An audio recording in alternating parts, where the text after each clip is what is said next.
On your right, Tim. Mark, it seemed like it was a disappointed, but certainly not a down team last night at all. I mean, you lost a game, and that's the obvious reaction, but there doesn't seem to be any real sense of worry or fear or panic or any of that because you have made winning so easy when it's not. What is it about this group that being down 2-1 doesn't seem to necessarily outwardly affect them? I just think we stay pretty, emotionally even, in all the different experiences. And you really see that when we win. I think it's, if you're going to get, high on the wins, then the natural opposite of that is to get low on the losses. And this team doesn't really swing violently between those two things, never has. I think a lot of that's just the personality of the players, and they do a great job with that. So, these are new experiences for us, but we're experienced enough to know what this is going to come down to. We got to take a look at the film from yesterday.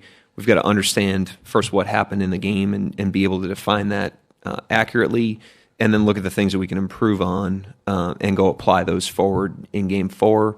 And we try to do that win or lose, and we try to make that our way of operating regardless of the individual outcomes. And it just gives you the most consistent approach through all the emotional ups and downs of a season, of a playoff series, and the team does a great job of that. Vince on the left. Hey, Coach. Excuse me.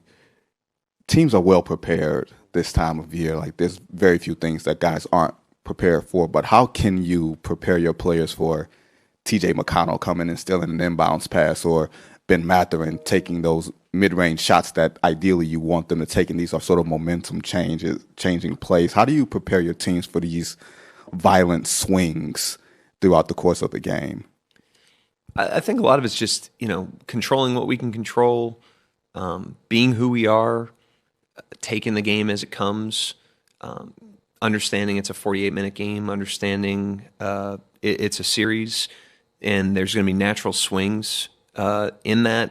Different players are going to have different imprints on that. And, again, I think we understand that. We've seen Alexander Walker have big games against us, and DiVincenzo have big games against us. And, we've been in multiple series now, and I think we have the wisdom from that to understand it. So, we need to be who we are. We need to focus on what we can control, and we need to go out there and compete in the present moment and let those things win the day and be able to bet on that. Nick? Yeah, Mark, you just mentioned it right there, but be in the present moment. It's something that your players often talk about, that kind of be where your feet are mentality. Is there anything you can share about, not just the saying there, but how you all actually have implemented that in your routine, or maybe even back in training camp, how you kind of install that presence within the players? I think it's just attacking every day, attacking every rep, attacking every possession, and trying to make that a habit, and understanding the compounding nature of that and the impact of that when you do that. And these are guys that have seen success taking that approach. So, when you do something and then you find success doing it, it reinforces it and it breeds commitment. So the guys have done a great job of building that muscle over a long period of time now. And this is why it's important, because being down 2-1 in a series, it can have emotions associated with it, but dragging those into the next experience aren't going to help anybody. You have to, and being up 2-1 for Indiana, dragging that in isn't going to help them either. So you got to compete when the ball goes up in the air, and we've made a habit of that, and we have to double down on that again tomorrow. Barry? Yeah, Barry Trammell, Tulsa World.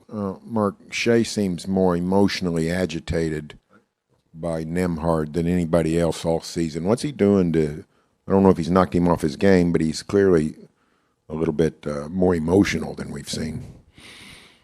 You can ask him. I'm not going to make that assumption. At the first play, I think probably had some, it's like the first play of the game, but Shai does a pretty good job of staying inside of himself.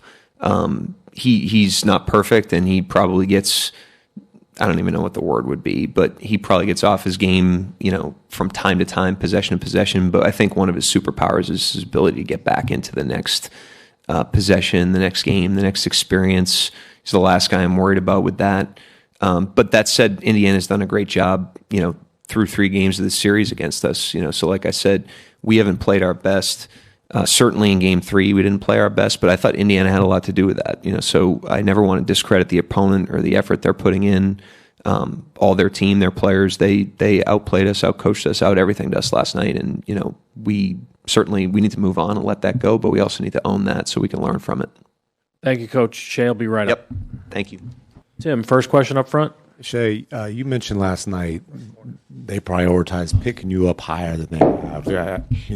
Statistically, the average pickup point was higher than any game in your career, actually. They also, like a lot of teams, try to make you work as hard as possible on the defensive end. How much did you feel like those body blows made fatigue a factor? How can you mitigate that and try to fight through it, figuring they're going to take a similar approach? Yeah, you got to suck it up. You have to. There's maximum 4 games left in the season, and it's what you work the whole season for. It's what you work all summer for. So the way I see it is you gotta suck it up, get it done, and try to get a win. Joel here on the left.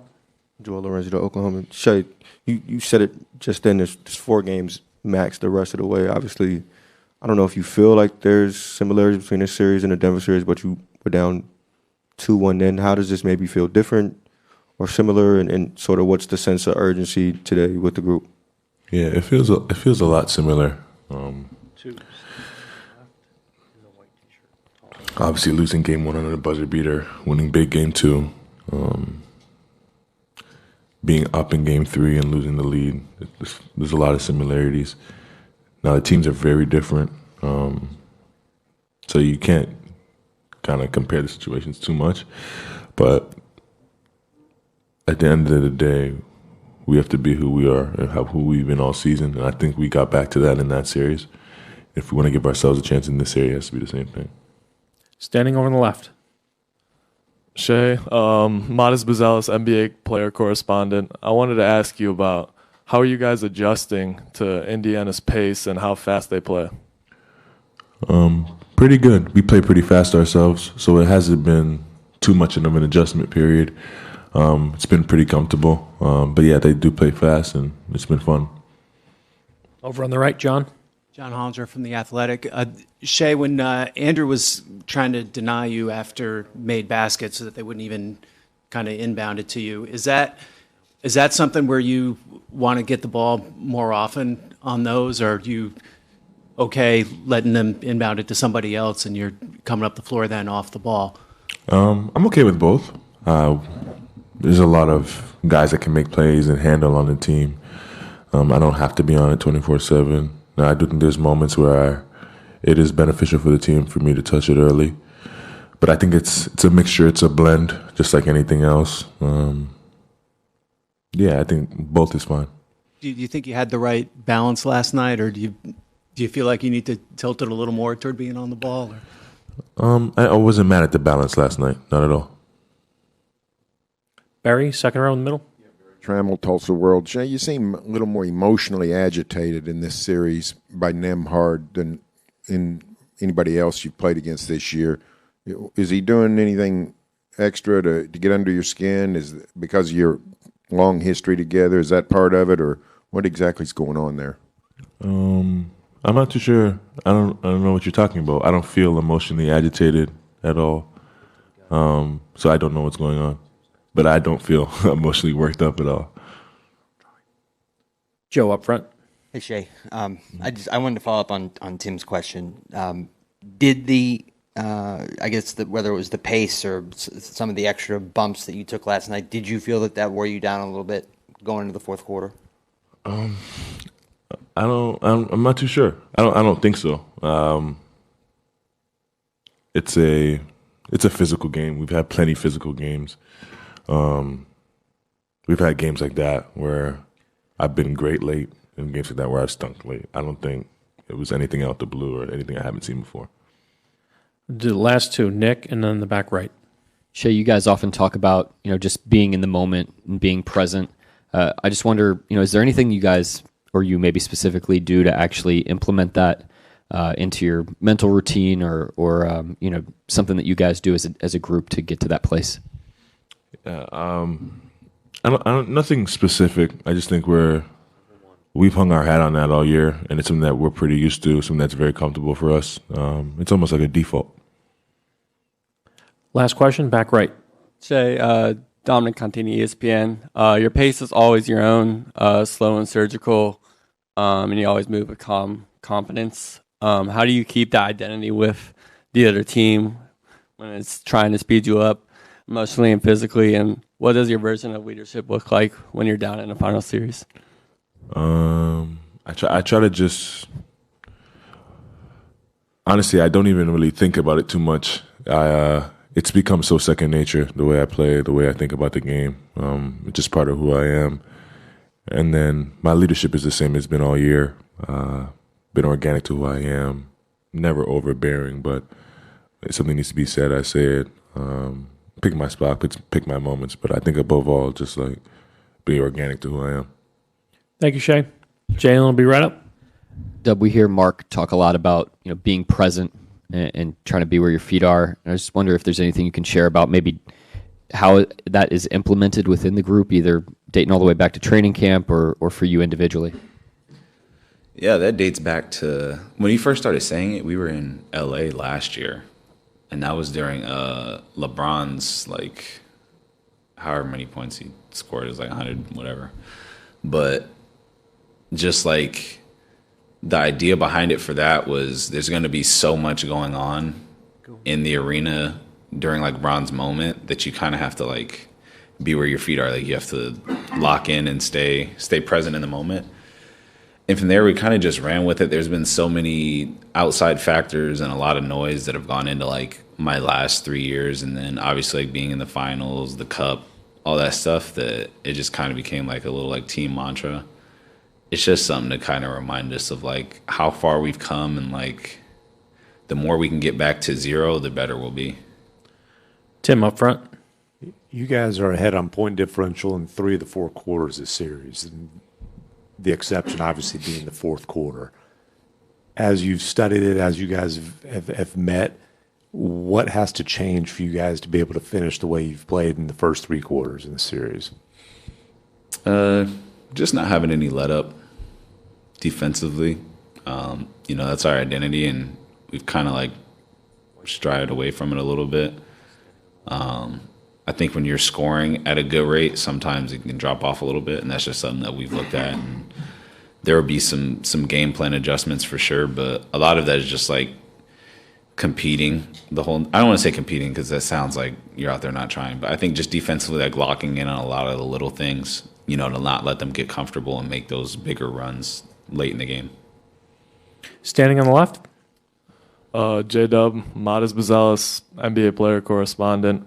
I wanted to ask you guys, you guys are down 2-1. How are you feeling mentally? And, there's a lot of games in the season. How are you guys feeling, like, physically, mentally, and how are you guys staying prepared? Yeah. The playoffs, you kind of get, like, a little bit of a second wind. It feels like a little bit of a different series. We were fortunate enough to get, like, a week off in between 2 of the series, so that's helped a little bit. So my body has actually been pretty good. One thing that I got to learn earlier in my career, even though it's only my 3rd year, was just the way you take care of your body in the summer and during the season helps you for the playoffs. I think I did a really good job of that this year, so my body feels really good. I've been able to like find different outlets to keep my brain active that don't have anything to do with basketball. So like I write, I still like just try and like talk to my friend group as much as possible. Just like do anything, kind of keep my mind off of the series all the time and kind of go from there. And, I've always said it, like just being able to get back to whatever your zero is helps you kind of figure out and navigate just like the NBA and all the craziness that comes with it. 3rd row on the left. Jalen, you talked a few seconds ago about blocking out the noise. What does that look like, especially as the playoffs get this deep and more significant? And how much better have you gotten at that over the course of your career? Yeah. No, I mean, I literally block out the noise. Like Layla has my headphones, so I usually walk around with those, to be honest, so people don't talk to me. But other than that, it's just, you just got to find something else that makes you, I don't want to say happy, but just allows you to kind of like escape reality a little bit. So like I said, like for me, like I started writing just whatever my thoughts are, whatever it is. That's like a cool little escape. I try and watch like movies. Like I'm into movies, so I'll watch a ton of movies during like the playoffs and whenever I have downtime, try and hang out with my friends, like do stuff that isn't basketball related, which is sometimes very hard because that is like my livelihood. And you just get better with it as time goes on. Like you find more and more interest with stuff. And yeah, I just kind of go from there. But obviously, like so much of my life obviously has to do with basketball and this and that. And, you know, you're watching film all the time. You're trying to find ways to get better. So just over the course of time, I've just found other things that I like, and I try and do that in my spare time. Anyone with a final question? Thank you, Jalen. Yep.